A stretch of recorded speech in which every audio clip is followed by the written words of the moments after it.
नमस्कार। आइए सबसे पहले मैं आपकी कनिष्ठा उंगली की बात कर लेता हूँ। कनिष्ठा उंगली और कनिष्ठा उंगली का जो टावर है वो इतना मजबूत नहीं है जो व्यक्ति को दिमाग से स्थिर रख सके। यानी कि कुल मिलाकर आप अपने जीवन में कहीं भी कुछ भी सफल हों, परंतु यहाँ कनिष्ठा उंगली का जो टावर है वो इस प्रकार को दर्शाता है कि आपके जीवन के अंदर आपके दिमाग में अस्थिरता रहती ही रही होगी। पहले भी शुरू से ही अस्थिरता रही होगी, यानी कि कहीं ना कहीं ईश्वर के प्रति आस्था होना या ध्यान का भंग हो जाना या कभी जल्दबाजी कर जाना, ऐसी उंगली के इसमें ये फल प्राप्त हुए। अब बात करता हूँ सूर्य की उंगली की। सूर्य की उंगली जब शनि की उंगली पर इस प्रकार से चढ़ जाती है, और यह मैंने बाकी आपकी इंक वाली उसमें भी देखा है कि छोटे छोटे छोटे कट यहाँ पर लगे हुए हैं। यानी कुल मिलाकर के जब किसी व्यक्ति का ध्यान में, यानी कि एक तरह से ग्रहण लग जाना, यानी कि शनि की उंगली पर सूर्य उंगली का चढ़ जाना, यानी कि मानसिक टेंशन को, बीपी को, इस चीज़ को दर्शाता है। तो थोड़ा सा कुल मिलाकर जीवन में एक यश जो प्राप्त करने के लिए साधना वाली चीज़ें होती हैं, उन लोगों की ही उंगलियां इस प्रकार से चढ़ती हैं। तो ये चीज़ आप प्राप्त करना चाहते हैं यहाँ पर। अब बात करते हैं शनि की उंगली की। शनि की उंगली ये वो उंगली रही है जिस उंगली में आपने आपको जीवन के अंदर सब कुछ दिया, यानी कुल मिला करके आपके पास हमेशा आपके कार्य में, आपके व्यापार में आपको उन्नति मिलती रही, धन के आगमन बने रहे। इस प्रकार की यहाँ उंगलियों पर बनने वाले आज भी इस पर कट मौजूद हैं। ऐसा नहीं है कि जहाँ ध्यान है तो वहीं आपका कुछ ना कुछ साधन बनाने का भी दिमाग में है कि भाई धन के आगमन। साथ ही साथ ये जो चिन्ह होते हैं ये ऐसे चिन्ह होते हैं कि व्यक्ति किसी को धन दे दे तो व्यक्ति का धन आसानी से लौट कर नहीं आता, यानी जो भी धन आपने दिया होगा वो सारा का सारा लौट करके नहीं आने वाला है। अब बात करता हूँ यहाँ बृहस्पति की। बृहस्पति की उंगली के फर्स्ट पर और साथ ही साथ सेकंड व्यावहारिक पर और नीचे थर्ड पर, यानी कुल मिलाकर के ईश्वर के प्रति आस्था को बढ़ाना यहाँ पर दर्शाने वाला। साथ ही साथ पत्नी के साथ भी ऐसे व्यक्तियों के विचार मिलने में थोड़ी दिक्कत आती है, यानी कि उसकी विचारधारा कुछ होती है, आपकी विचारधारा कुछ होती है। अब बात करता हूँ यहाँ आपके बुध पर्व की। बुध पर्व पर जब 3 रेखाएं खड़ी हो जाती हैं तो व्यक्ति के जीवन के अंदर उसको संतान का सुख सहयोग प्राप्त होता है। विवाह रेखा यहाँ भी गिरी हुई है, तो यानी कुल मिलाकर पत्नी के साथ ये जो अनबन के रिश्ते आपके हमेशा से रहे होंगे। साथ ही साथ संतान का सुख सहयोग भी इन रेखाओं में जाना जाता है। आइए बात करता हूँ मैं यहाँ पर एक और रेखा के पर्वत के बारे में। ये यहाँ पर खड़ी हुई रेखाएं लगातार इस प्रकार को दर्शित करती हैं कि ऐसा व्यक्ति अगर अपनी सही उम्र में सरकारी नौकरी के लिए प्रयास करे तो मिल ही जाए, और यदि ऐसा नहीं करता तो व्यक्ति को अग्नि क्षेत्र के कार्यों से बहुत अच्छे लाभ मिलने के योग, साथ ही साथ अच्छे अच्छे दर्जे के लोग व्यक्ति को जानते हैं। इस प्रकार के जब यहाँ पर रेखाएं यहाँ पर होती हैं तो कुल मिलाकर ये अपने आप में। और यहाँ जो ये ट्रायंगल बना हुआ है हृदय रेखा के ऊपर, इसका भी मैं साथ के साथ फल बोल देता हूँ। जब ये इस तरह का ट्रायंगल बन जाता है हृदय रेखा के ऊपर और सूर्य की तरफ देखता है तो ये साधना के लिए माना जाता है ट्रायंगल, यानी मन के अंदर साधना। अब बात करते हैं इसके बाद में आपकी सीधा आपके यहाँ पर पर्वत की, जिसको बोलते हैं शनि का पर्व। तो शनि के पर्व पर लगातार शाखाएं ऊपर की तरफ दोनों तरफ से उठती हुई इस तरीके से, और साथ ही साथ बृहस्पति पर्व से भी यहाँ पर काफ़ी अच्छी रेखाओं का संगम यहाँ पर मौजूद है।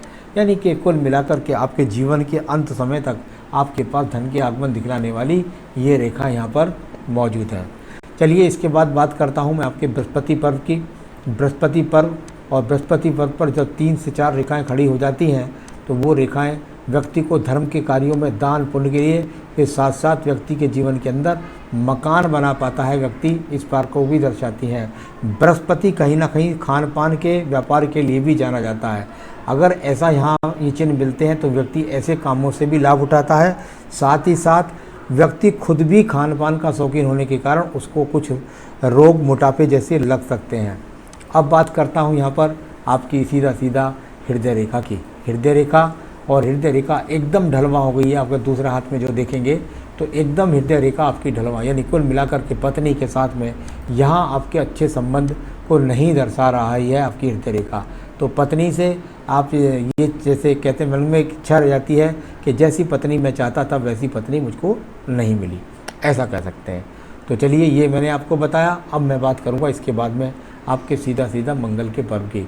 मंगल का पर्व, साहस का पर्व। और यहाँ पर जब इस प्रकार की रेखाएं होती हैं तो व्यक्ति एनर्जिक लेवल का होता है, यानी कुल मिलाकर के कार्य करने वाला होता है। आलसी किस्म का आदमी दूसरों के ऊपर कार्य नहीं छोड़ता है। साथ ही साथ यहाँ से सारी रेखाएं मंगल के साथ में शनि की तरफ जाती हैं तो व्यक्ति के अंदर कार्य करने की क्षमता से धन भी प्राप्त करती हैं। सूर्य पर्वत तक जाती हैं तो मेहनत से यश भी प्राप्त कराती हैं। भाग्य रेखा को टच करती हैं तो दिमाग से, योजनाओं से धन भी कमवाती हैं। और बुध पर्वत तक जाती हैं तो व्यक्ति धन भी कमाता है। तो ये अच्छे खासे इंडिकेशन मंगल पर्व में। आइए दूसरे पर्व की बात करता हूँ। यहाँ पर एक बेहतरीन मछली बनी हुई है आपके मंगल पर्व पर, यानी कुल मिलाकर के जीवन में झगड़े, झंझट, मुकदमे यदि आप पर कोई कर भी देगा तो बाद में उसको पछताना पड़ेगा, क्योंकि यहाँ पर विजय की मछली आपके इस पर्वत पर बनी हुई है। अब बात आ गई इसके बाद में सीधा सीधा आपकी बुद्धि रेखा की। देखिए बुद्धि रेखा, और यहाँ बुद्धि रेखा चलती है तो ये बुद्धि रेखा, इसका उदय हो रहा है 35 वर्ष के बाद, और उसके बाद बुध पर्वत तक ये रेखा जा रही है। कुछ दूर स्थानों से भी जुड़ रही है, यानी कुल मिलाकर के आपके जीवन के अंदर आपने जो पैसा कमाया है उसमें यहाँ कहीं ना कहीं जो रोल रहा है वो दूर स्थानों से जुड़ने का भी दिखाई दिया। अब बात करूँगा इसके बाद में आपके इस नक्षत्र की। ये मंगल पर्वत का नक्षत्र जब व्यक्ति के हाथ के अंदर होता है तो व्यक्ति, क्योंकि यहाँ मंगल और बुध के नीचे ये नक्षत्र है, तो ज़रा अपने धन पर आप स्वयं ग्रहण न लगा लें, इस प्रकार को दिखलाता है। यानी आपने स्वयं अपने किसी को धन दे दिया अच्छा समझ करके, और वो व्यक्ति आपको ना लौटाए, इस प्रकार के चिन्हों को जाना जा सकता है। साथ ही साथ मानसिक स्थिति खराब होना, यानी डिप्रेशन के द्वारा डॉक्टरी देखरेख तक पहुँचाने तक की ये रेखाएँ आपके हाथ के अंदर मौजूद हैं। तो चलिए ये मैंने बता दिया। कुछ ऊपर के चिन्ह हैं, वो हो सकता है आपके ऊपर कुछ लोन हो तो उनकी रेखाएं भी यहाँ पर हैं। आइए चंद्र पर्वत की रेखाओं के बारे में बात कर रहा हूँ। यहाँ मंगल पर्व से निकल करके आपकी भाग्य रेखा का संपर्क, यहाँ चंद्र पर्वत से यानी दूर स्थान से जुड़ करके आपकी भाग्य रेखा का संबंध, यानी जीवन में कुछ ना कुछ सप्लाई जैसा संबंधित पहले भी आपका रहा, या दूर दूर के लोग आपसे जुड़ करके कुछ ना कुछ आपने व्यापार किया या आपसे ले करके जाते रहे हैं। तो ऐसे यहाँ पर चंद्र पर्वत है, और यहाँ पर जब ये एक्स के चिन्ह मिल जाते हैं तो निश्चित रूप से ये मानसिक डिप्रेशन का दूसरा आपका स्रोत मिला। ईश्वर भक्ति करिए, लेकिन इतनी मत करिए कि उसके ध्यान की वजह से आपके जीवन दुखी हो जाए। अब बात करूँगा आपकी यहाँ पर व्यापारिक रेखा की। व्यापारिक रेखा, और ये देखिए व्यापारिक रेखा शुक्र पर्वत से निकल रही है। जब शुक्र पर्वत से व्यापारिक रेखाएँ निकलती हैं तो व्यक्ति के जीवन के अंतर्गत व्यक्ति दूर स्थानों से जुड़ करके धन कमाता है, विदेशों तक की यात्रा करता है। साथ ही साथ पत्नी का अगर रोल करें तो ससुराल अच्छी खासी होती है, ऐसा भी देखने में आता है। तो इनमें से कुछ ना कुछ संबंध यहाँ पर और दिखलाने वाली ये रेखाएं यहाँ पर मौजूद रूप से विराजमान है। अब बात करूँगा इसके बाद में मैं आपकी सीधा भाग्य रेखा की। भाग्य रेखा, और देखिए आपके लगभग मणि बन से चली है। ऐसा भी हो सकता है कि आपका पैतृक रूप से ही व्यापार पहले पुराना चलता रहा हो, तो कुल मिलाकर के उस तरह की रेखा शुरू आखिर तक जाती हुई, यानी जीवन के आखिरी मोड़ तक उसी साधन के द्वारा आपके पास धन आते रहेंगे जो काम आपका इस समय पर चल रहा है। तो ये आपके पास एक अच्छा इंडिकेशंस यहाँ पर भाग्य रेखा के द्वारा भी मिला। चलिए मैं आपको बताता हूँ। आपका पहला सवाल, क्या फास्ट फूड रेस्टोरेंट का बिजनेस कर सकते हैं? 100% कर सकते हैं। फास्ट फूड, रेस्टोरेंट, बेकरी, ईंट के भट्टे, बिजली की दुकान, ये सब काम करने से आपको लाभ है। तो बिल्कुल रेस्टोरेंट का काम कर सकते हैं, फास्ट फूड का काम आप कर सकते हैं। आपने कहा दूसरा सवाल है आपका, तबीयत कब अच्छी होगी? जहाँ तक आप तबीयत अच्छी के बारे में कहते हैं तो देखिए एक सरल रूप से यहाँ पर अगर मैं कहूँ तो आप जहाँ 54 वर्ष पर चल रहे हैं, ये जो क्षेत्र है ये बता रहा है बीमारी का संकेत। और नीचे भी मैंने देखा, मुझे तो मानसिक तनाव, मानसिक डिप्रेशन की ज़्यादा चिंता है, उसको आप ठीक करिए। आप बिल्कुल योग करिए, आप बिल्कुल ध्यान करिए, बिल्कुल, लेकिन इतना विरक्त में मत पहुँचाइए कि वो आपको डिप्रेशन जैसी स्थिति या आपके अंदर मन में भय डर। भगवान से प्रेम होता है, भगवान से भय नहीं होता, भगवान से डर नहीं होता। उसमें जाइए और दुनिया के साथ हम कर्म करने के लिए आए हैं, यानी कुल मिलाकर के हमको जीवन में वो कर्म भी करने हैं जो अपने परिवार की जिम्मेदारियों को, तो जीवन के साथ सतग्रस्त आश्रम करिए, यानी कि गृहस्थी जो होता है वो गृहस्थ के साथ रह करके सत्कर्म अपने करते हुए जीवन में भगवान को प्राप्त करता है, उसे सतगृहस्थ आश्रम कहते हैं। तो उस आश्रम का पालन करिए यहाँ पर, तो तबीयत अपने आप आपकी अच्छी हो जाएगी। अब बात करिए अपने मुझसे अगला सवाल है आपका, कोई आत्म साक्षात्कार का योग है क्या? बिल्कुल निश्चित रूप से मैं कह सकता हूँ।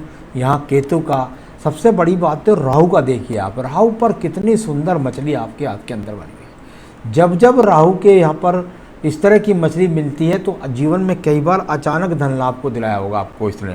साथ ही साथ ये मछली साधना के लिए बहुत ज़बरदस्त मानी जाती है, यानी कि अब मैं निश्चित कह सकता हूँ कि आपके जीवन के लगभग 4 साल के बाद में आप बहुत ज़्यादा भगवान में की आस्था करने वाले हैं, दान पुण्य करने वाले हैं, मंदिर बनवाने वाले हैं, अच्छे ट्रस्ट के काम करने वाले हैं, सामाजिक कार्यों में बढ़ चढ़ कर भाग लेने वाले हैं, तो योग करने वाले हैं, मंत्र सिद्धि भी कर सकते हैं, साधना भी कर सकते हैं, ध्यान भी कर सकते हैं, मुक्ति का उपाय भी कर सकते हैं, आध्यात्म भी कर सकते हैं, धर्म के कार्य भी कर सकते हैं। तो कुल मिलाकर के ये तो आप करेंगे ही करेंगे, ये इस मछली ने यहाँ पर कह दिया है। तो चलिए, अच्छा खासा आत्म साक्षात्कार का योग आपके हाथ के अंदर है। लेकिन आपने कई बार मुझसे फ़ोन भी किया था और कहा था कि गुरुजी मुझे बताएं कि मैं किसी अच्छे कैसे आदमी से जुड़ूं। ये आदमी से जुड़ने से नहीं मिलता सर। आप कृपया करके अपने घर पे बैठिए, अच्छी अच्छी पुस्तक पढ़िए, उनके अंदर से जो बड़े बड़े मनीषियों ने लिखी हुई है उनको पढ़िए। आजकल के लफंगे साधुओं की मत पढ़िएगा, जो प्रोफेशनल हैं उनको मत पढ़िएगा।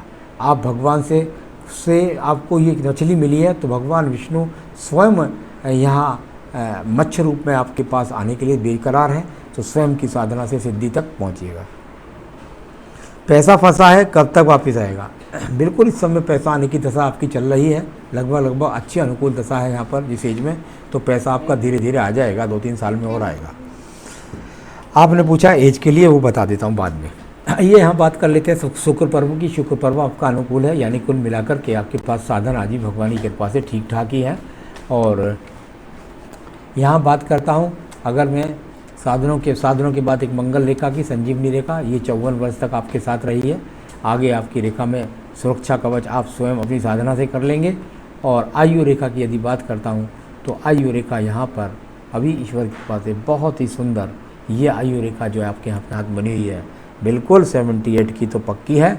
इसके बाद भी रेखाएं बढ़ती रहती हैं। तो बस आपकी सारी हाथ की रेखाओं पर्वतों को बताया। आपकी साधना जिस भी ईश्वर के प्रति कर सकते हैं आप करिए, जो करते हैं वो करते रहिए।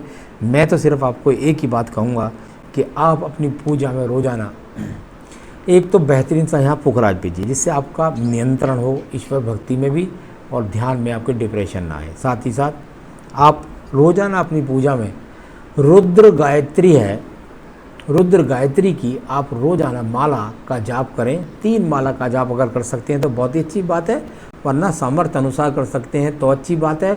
और सारे दिन जब भी आपको सरल मानसिक रूप से जाप कर सकते हैं तो भी अच्छी बात है। आप अपने जीवन में कंसेशन करिए, सुखी रहिए, सभी सुखों को भोगिए, यही मेरी शुभकामनाएं हैं। नमस्कार।